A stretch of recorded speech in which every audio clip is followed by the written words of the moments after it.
Hello guys, આજે આપણે ગયા હતા મોરબી હળવદ ત્યાં હોમ ક્લાસમાં. ભાઈ હોમ ક્લાસમાં ગાડી ખાલી કરવા ગયો કે કાટલાઇનના ધંધામાં માર્કેટમાં તો ઘણા લોકો હોય, પણ જે હોમ ક્લાસનો જે મારો ઓનર છે ને એ ભાઈને 0% કાંઈ એટીટ્યુડ છે. કોઈ વાતનો કે કોઈ પૈસાનો કોઈ અભિમાન નહીં કરે, નોર્મલ લાઈફ. એ પોતે પણ ગ્લાસ ઉતારે. અમુક લોકો મેં મારી લાઈફની અંદર મતલબ જ્યારથી આ કાટલાઇનમાં આવ્યો 4 વર્ષનો અનુભવ છે.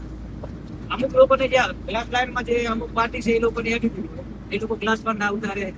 અમને એમ કે 1 કલાક તો 30 મિનિટ બેહો, વેટિંગ કરાવે. નાના નાના ગ્લાસ હોય 15-20 કેજીના, તો છતાં અમારે વેટ કરવો પડે. જે હોમ ક્લાસમાં જે ભાઈ ઓનર છે એ ભાઈનો હું તમને વિડીયો બતાવું. જો ભાઈ 0% એટીટ્યુડ, 2 ઓનર હે.